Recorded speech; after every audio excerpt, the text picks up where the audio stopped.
है क्रोमोसोम में जो क्रोमा शब्द है उसका मतलब है कलर, और बॉडी मतलब एक जो है रंगीन कोई बॉडी होगी। तो अगर न्यूक्लियस में सामान्य रूप से जो है माइक्रोस्कोप से कोई देखेंगे तो ऐसे जो है वो डार्क टाइप की जो ऐसी बॉडी दिखेगी, और इस बॉडी को जो है वो बहुत सारे डाई से हम लोग कलर भी कर सकते हैं। तो इसलिए इसको बोल देते हैं क्रोमोसोम, क्रोमा कलर, और ऐसी बॉडी जो कलर्ड हो तो इसलिए उसका नाम बढ़ गया क्रोमोसोम। अब हम लोग पहले के जो क्लास है उसमें पढ़े थे कि क्रोमोसोम एक तरीके से किससे बना हुआ है, क्रोमेटिन से। क्रोमेटिन अल्टीमेटली डीएनए, डीएनए जिसमें जो है वो कुछ जो है हिस्टोन टाइप के प्रोटीन होंगे और कुछ जो है नॉन हिस्टोन टाइप के प्रोटीन होंगे, तो इससे जो है मिलके बना हुआ है। तो इसलिए क्रोमोसोम क्या हो गया, एक तरीके का जेनेटिक स्ट्रक्चर। ठीक है, जिसमें जो है वो डीएनए का मॉलिक्यूल है, और उसमें कुछ हिस्टोन टाइप के प्रोटीन्स है और कुछ जो है वो नॉन हिस्टोन टाइप के प्रोटीन है। अब जब डीएनए है तो डीएनए जो है वो सेल्फ रेप्लिकेशन कर सकता है, क्योंकि उसको जब अ, एक सेल से दो सेल बनाना हो या सेल डिवीजन में जब जाना होगा तो रेप्लिकेशन के थ्रू जो डीएनए की क्वांटिटी होगी, जो नंबर होगा, उसको बढ़ाना पड़ेगा। ठीक है, ये जो क्रोमोसोम जो अभी हम लोग पढ़ेंगे, या क्रोमोसोम जिसको कह के उसको पूरा पूरा उसका संरचना डिफाइन करते हैं, ये है मेटाफेज क्रोमोसोम, माइटोसिस का मेटाफेज क्रोमोसोम। वहीं पे जो है जैसा स्ट्रक्चर हम लोग को दिखता है उसी को परफेक्ट क्रोमोसोम मान के उसी के स्ट्रक्चर को हम लोग पढ़ते हैं, और इसको जिस तरीके के डाई से, बेसिक डाई से ये जो है हो जाता है। ठीक है, इसकी खोज स्ट्रासबर्गर ने की थी, ये तो मुझे लगता है सब लोगों को पता ही होगा। और लगभग सभी हायर यूकैरियोट्स में या हायर ऑर्गेनिज्म में पाया जाता है। प्रोकैरियोट्स में क्रोमोसोम्स नहीं पाए जाते हैं। जैसे पहली या दूसरी क्लास में कुछ लोग बोल रहे थे कि बैक्टीरिया का भी क्रोमोसोम होता है, वैसा कुछ होता नहीं है। ये जो शब्द है ये वोल्डेयर नाम के साइंटिस्ट ने दिया था।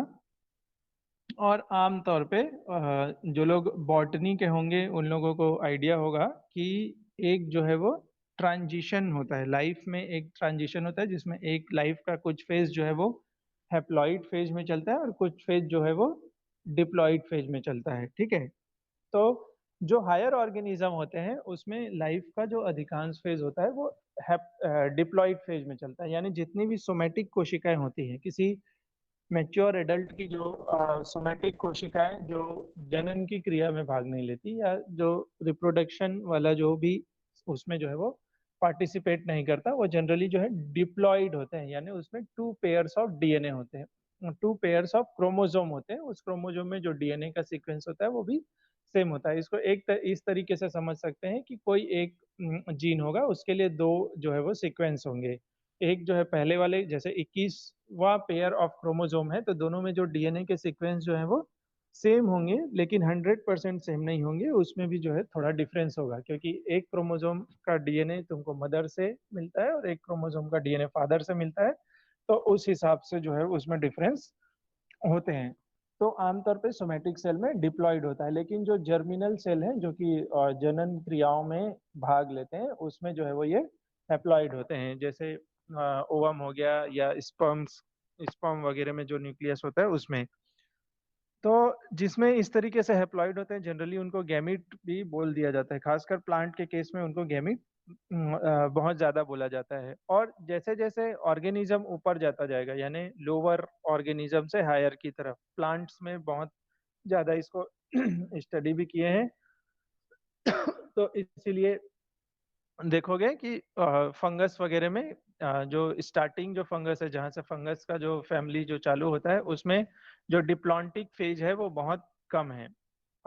या उसमें जो है वो बहुत ज्यादा समय तक जो है हैप्लॉइड अवस्था में जो है वो रहते हैं प्लांट्स, और सडनली फिर उनके गेमिट्स का फ्यूजन होता है और फ्यूजन से जो है डिप्लॉइड, तो उसमें फिर ये डिप्लॉन्टिक या डिप्लॉइड वाले जो है वो बहुत कम समय के लिए रहता है। ब्रायोफाइट्स में जैसे है, ब्रायोफाइट्स में जो डिप्लॉइड वाले हैं वो बहुत कम समय के लिए होते हैं और हैप्लॉइड वाले बहुत ज्यादा समय के लिए। ठीक है, तो जो ये प्लांट्स के केस में जो ये डिप्लॉइड वाला होता है इसको स्पोरोफाइट भी बोलते हैं, और दूसरा वाला जो होता है उसको गेमिटोफाइट भी बोलते हैं।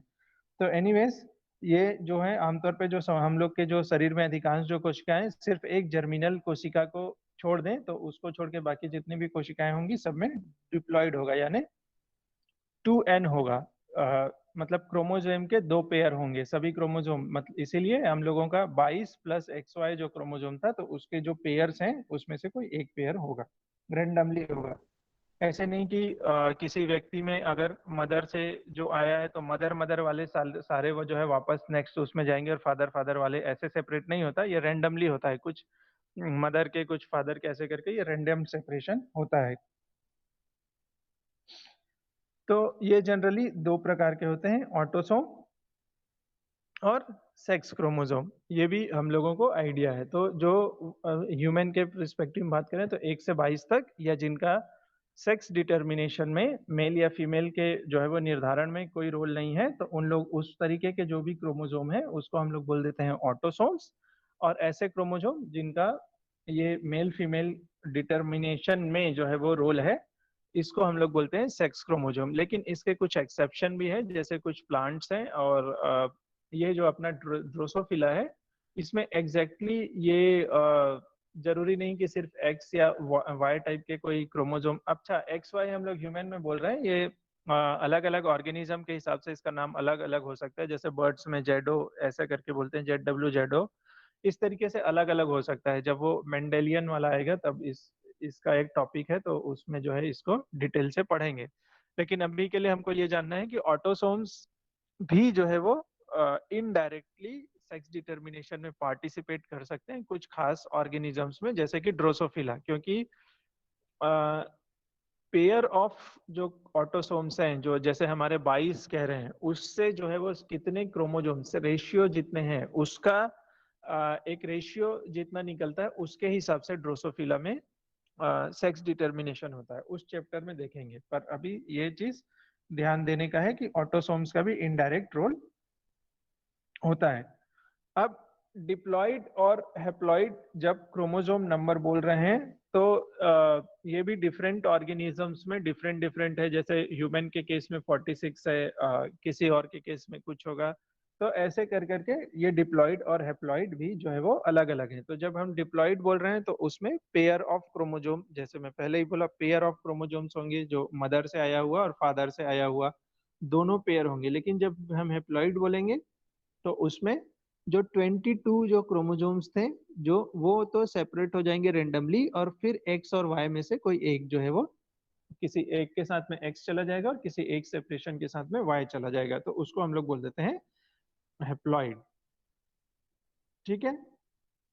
आमतौर पे नॉर्मल लाइफ चलाने के लिए जो है वो ये डिप्लॉइड जो है वो बहुत जरूरी है। और अगर डिप्लॉइड नहीं है, उसकी जगह जैसे हेप्लॉइड है, या इसको हम लोग बोलते हैं जीन डोसेस का एक कंसेप्ट होता है, जिसमें किसी जीन की उतनी ही संख्या, जितना हम लोग कहते हैं उतनी ही संख्या जरूरी होती है। अगर उतनी संख्या में नहीं होगा तो जो है वो प्रॉब्लम होती है। जैसे मान लो जैसे फीमेल हमारे मतलब ह्यूमन में फीमेल जो है उनमें 2 एक्स क्रोमोसोम होते हैं।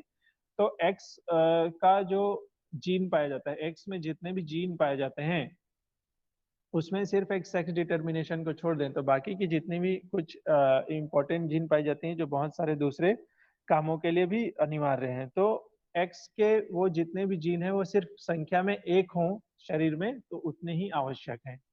लेकिन फीमेल के केस में क्या होता है कि 2 एक्स क्रोमोसोम हो गए, तो उस एक्स में जो जीन होते हैं उनकी संख्या हो गई 2। ठीक है। तो जब 2 हो गई तो इसका मतलब जो डोज जो है वो बढ़ गया। मतलब समझो कि कोई दवाई या कोई ऐसी चीज है, उसको जो है वो ज्यादा खा लिया जरूरत से, तो उसका जो है वो साइड इफेक्ट हो जाता है। तो उसको करने के लिए एक कंसेप्ट डोसेस कंपेंसेशन बोलते हैं, या फिर इनएक्टिवेशन ऑफ एक्स क्रोमोसोम हो जाता है उस चीज को करने के लिए। यानी जो फीमेल जो होता है हमारे में, उसका सिर्फ एक एक्स क्रोमोसोम ही एक्टिव होता है, या जितने भी जीन्स जीन्स पाए जाते हैं वो किसी एक एक्स क्रोमोसोम के ही सारे जीन्स जो है वो एक्टिव होते हैं, और दूसरा वाला एक्टिव नहीं होता। इसी वही जो इनएक्टिव होता है उसी को तुमने कभी पढ़ा होगा, जो बार बॉडी जो सेक्स डिटर्मिनेशन के टाइम पे बार बॉडी जो डिटेक्ट करते थे, वही इनएक्टिव वाला एक्स क्रोमोसोम जो है वो बार बॉडी बनाता है। क्योंकि वहां पे इनएक्टिव होने का मतलब अब हम लोग समझ भी सकते हैं कि इनएक्टिव हो रहा है, इसका मतलब क्या होता होगा कि वो उसको और ज्यादा डेंस कर देते होंगे, जो हमारी जो पैकिंग थी उसको बहुत ज्यादा डेंस कर देते होंगे, और डीएनए अगर उस पैकिंग को डेंस नहीं कर पा रहा है तो बहुत सारे प्रोटीन टाइप के मॉलिक्यूल या फिर दूसरे उसमें जो है चीजें जोड़ दी जाती हैं, जैसे एसिटाइलेशन हो जाता है या फिर हाइड्रोक्सिलेशन हो जाता है या इस तरीके की बहुत सारी चीजें हो जाती है, तो उससे बहुत ज्यादा डेंस हो जाता है। ठीक है, इनएक्टिवेशन का मतलब अब हम लोग कुछ हद तक समझ सकते हैं क्योंकि हम लोगों ने न्यूक्लियोसोम मॉडल को पढ़ा हुआ है। तो ये है, ये साइज शेप ये सब तो तुम देख ही सकते हो। होमोलोगस का मतलब क्या है? होमोलोगस का मतलब ये है कि जैसे हमारे पास दो कॉपीज आई, जैसे एक आया हमारे पास मेल से और एक कॉपी आया फीमेल से, यानी पेरेंट्स में फादर से और मदर से। तो हम लोग नंबर किस बेसिस पे दे रहे हैं? जैसे हम कह रहे हैं कि 1 से 22 तक और 22 पेयर्स बनेंगे, तो हमेशा ये जो 22 पेयर्स होंगे इनके बी इनमें कुछ ना कुछ तो ऐसी सिमिलरिटी होनी चाहिए कि हमेशा पेयर, क्योंकि जब न्यूक्लियस में है ये पूरे 46 क्रोमोसोम, तो वो तो रैंडम है, उनके बीच में ये पेयरिंग कैसे हो पाती है? तो जो इस तरीके से क्रोमोसोम जो पेयर कर पाते हैं आपस में, हमेशा पेयर कर पाते हैं, और ये जो नंबर दिया है वो भी पेयरिंग के हिसाब से ही दिया है। 1 से 46 तक का कोई ऐसे नंबर नहीं है, 1 से 46 तक का कोई नंबर नहीं है, एक्चुअल में 1 से 22 तक का नंबर है, और उसके बाद में उसको जो है एक से एक्स एंड वाई बोल दिया है। 1 से 22 तक का जो नंबर जो पेयर दिया गया है नंबर, वो दिया गया है साइज के हिसाब से, यानी सबसे बड़े जो साइज के क्रोमोसोम जो एक साथ में आते हैं वो हो गए नंबर 1, और उसके बाद में साइज घटते घटते घटते और आखिरी में फिर एक्स एंड वाई वाले को नंबर दे दिया है। तो ये जो साथ में आते हैं जो इस तरीके से, इन्हीं को कहा जाता है होमोलोगस क्रोमोसोम। और ये क्योंकि साइज और इसमें सेम है, तो बाद में फिर जब एडवांस टेक्निक से ये भी पता कर लिया कि इनके डीएनए सीक्वेंस भी लगभग लगभग समान होते हैं, कुछ वेरिएशंस होंगे, लेकिन किसी के मन में ये भी आ सकता है कि माता और पिता में तो कम्प्लीटली डिफरेंट जीन होंगे। देखो, जीन्स जब भी हम कहते हैं तो ये हमेशा मान के चलना कि दो इंडिविजुअल में, इवन हमारे और चिंपैंजी में या प्लांट्स से भी हमारी 60-70% सिमिलरिटी है। क्यों सिमिलरिटी है? क्योंकि देख, बहुत सारे जो वाइटल मेटाबॉलिक जो रिएक्शंस हैं, वो मेटाबॉलिक रिएक्शंस जो है वो एक सेल के लिए जो है वो कांस्टेंट है, यानी एक सेल में जो भी वो मेटाबॉलिक रिएक्शन है वो चल ही रहा है, जैसे कि ग्लाइकोलिसिस हो गया या ईटीएस हो गया या फिर जो है वो टीसीए साइकिल हो गया, ये उस सेल के हिसाब से चल रहा है, यानी एरोबिक प्रोसेस होगा तो अलग तरीके से और एनारोबिक प्रोसेस होगा तो अलग तरीके से। तो वो जितने भी एंजाइम्स को कोड करने वाले जो जीन थे या जो डीएनए का सीक्वेंस था, वो लगभग सभी कोशिकाओं में पाया जाता है, तो वो जो है वो बिल्कुल कॉमन है। वो जीन का सीक्वेंस भी एकदम कॉमन होगा, तो पेरेंट्स से भी जो मिल रहे हैं फीमेल या मेल से, वो भी लगभग लगभग सेम होते हैं, थोड़ा सा वेरिएशन होता है। ये तो नंबर याद रखना हो तो रखो, नहीं तो एक दो याद रख के छोड़ देना। क्रोमोसोम की मॉर्फोलॉजी, ये हम लोगों का जो है वो टॉपिक है, और इसी को हम लोगों को देखना है। तो माइटोटिक का जो हम लोग कह रहे हैं एक फेज, मेटाफेज, उसमें इसको जब देखेंगे तो ये किस तरीके से दिखता है, तो इस फिगर में अगर ध्यान से देखोगे तो सबसे आखिरी में जो जो टर्मिनल पोर्शन होता है उसको हम लोग बोलते हैं सैटेलाइट, बिल्कुल लास्ट में होता है सैटेलाइट। उसके बाद में बीच में जो ब्लैक कलर में बिल्कुल जो है वो चिपटा हुआ सा जो चीज दिख रही है, दैट इज कॉल्ड सेंट्रोमियल, और उसी को प्राइमरी कॉन्स्ट्रिक्शन भी बोलते हैं, प्राइमरी कॉन्स्ट्रिक्शन या सेंट्रोमियल। ये जो सेंट्रोमियर है, यहाँ से सैटेलाइट के बीच में जो एक आर्म जैसा जो तुमको दिख रहा है, दैट इज कॉल्ड, मतलब आर्म ही उसको कहते हैं, और एक्चुअल में ये जो है वो क्रोमेटिड मोस्टली जो है इसी हिस्से में पाया जाता है, इस बीच के हिस्से में कुछ और चीजें पाई जाती हैं। फिर नीचे नीचे जाओगे तो एक जगह लिखा हुआ है सेकेंडरी कॉन्स्ट्रिक्शन, तो यहाँ पे जो डीएनए की पैकेजिंग है वो थोड़ी ढीली हो गई है और लाइन जैसी हो जाती है, तो वहां पे भी थोड़ा सा चिपका हुआ होता है। एक्चुअली न्यूक्लियस में जो न्यूक्लियोलस मिलता है, न्यूक्लियस के अंदर जो न्यूक्लियोलस मिलता है, वो न्यूक्लियोलस इसी रीजन में मिलता है, और न्यूक्लियोलस के बारे में पता होगा कि आरआरएनए सिंथेसिस का सबसे एक्टिव साइट न्यूक्लियोलस है।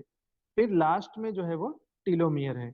ठीक है, और क्योंकि ये दोनों जो है वो सिस्टर क्रोमेटिड इसलिए बोला जाता है क्योंकि ये मेटाफेज में मिला हुआ है, मेटाफेज में मिला हुआ क्रोमोसोम है, इसका मतलब कोई भी एक जो डीएनए होगा उस डीएनए की कॉपी बन चुकी है, एग्जैक्ट कॉपी बन चुकी होगी इंटरफेज वाले फेज में।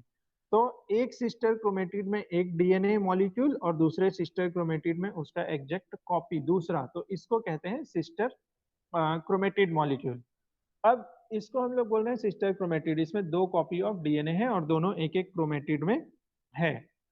तो अभी किस कोई पूछ रहा था मोनोवैलेंट या डाईवैलेंट। मोनोवैलेंट या डाईवैलेंट का मतलब अब इस तरीके से सिस्टर क्रोमेटिड ये बन गए, तो एक्चुअली में ये एक तरीके का डाईवैलेंट क्रोमोसोम है, क्योंकि इसमें दो डीएनए के मॉलिक्यूल हैं। अगर सिंगल डीएनए के मॉलिक्यूल होता तो मोनोवैलेंट होता, इसमें दो डीएनए के मॉलिक्यूल हैं तो इसको बोल देते हैं डाईवैलेंट। और फर्दर रेप्लिकेशन होके इसमें संख्या बढ़ती ही रही, जैसे उसमें बढ़ रहा था लैम्ब्रूस वाले में, तो वो हो जाएगा मल्टीवैलेंट। अगर 100% हो तो, छोटा छोटा हो रहा है तब नहीं, ये तो डाइवेलेंट वाला ही कंसेप्ट है। क्रोमेटिड, इसके बारे में हम लोग पढ़ चुके हैं। क्रोमेटिड कुछ भी नहीं है, बल्कि हम लोग जो इससे पहले डीएनए और डीएनए से अटैच्ड कुछ प्रोटीन्स को पढ़ रहे थे वही वाला है क्रोमेटिड। और क्रोमेटिड जुड़ते हैं, ये होते हैं सेंट्रोमियर से।